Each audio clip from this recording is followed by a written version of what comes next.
Steve Rattner, Willett Advisors Chairman and CEO, takes us through the tentative agreements the UAW has with all three automakers and what they might mean for the auto industry overall.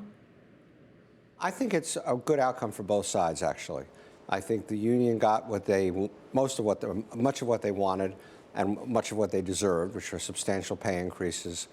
They got COLA, cost of living adjustments back, the right to strike in certain places, things like that. And I think from the standpoint of the companies, what's really important is that there was no backsliding on work rules, on all the restrictions that made it hard to manage those companies before we restructured them in 2009. And they also did not go back to defined benefit pension plans or company-paid retiree health care, which, of course, everybody would like workers to have, but simply isn't in the playbook anymore in today's economy. What about that flexibility? Because earlier on Wall Street Week, you warned about those work rules because you had to deal with those back in 2008, 2009. There were some agreements, such as, for example, the right to strike, as I understand it, for any individual plant closing. Do you think this will still give the auto companies enough flexibility to deal with the really changing environment in autos? Yeah, I do. I think the thing that the union has to be careful about is, as we've talked about before, the yin and the yang is that when you increase pay, increase costs to the companies, they're talking about $800 or $900 a car potentially of increased costs, what can happen then is the jobs can move, that the next plant doesn't get built in the U.S., it gets built in Mexico. And that the right to strike does not prevent that from happening.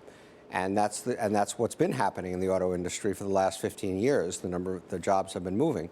It's not a coincidence that the big three companies essentially don't really make small cars in the U.S. anymore. They cannot afford, they simply can't make them with any kind of reasonable profit margin given the cost structures they have.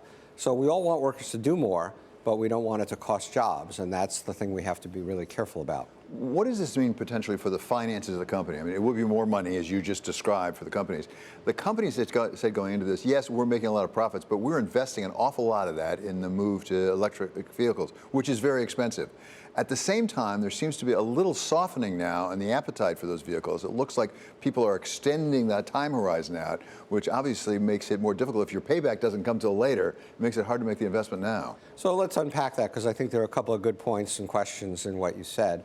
With respect to making the capital involved in making electric vehicles, I don't worry too much about these companies. They're making very good profits at the moment. Their balance sheets are in good shape. Obviously, we restructured them. They've been prudent with their finances. They have the capital, and this agreement isn't going to significantly diminish it. So that connection, I don't find troubling.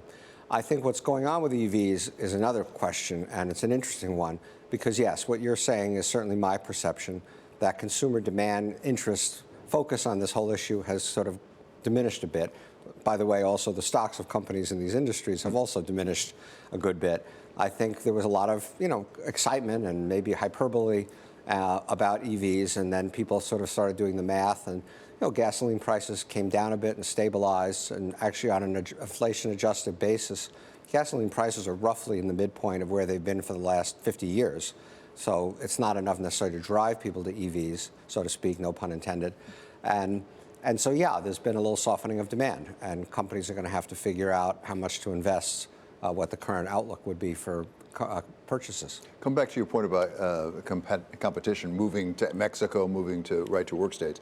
There's also competition from non-union producers, for example, of Teslas, for electric vehicles. Does this put the big three at a substantially greater disadvantage to the Teslas of this world? And also some of the Japanese automakers who, as I understand it, also don't have unions.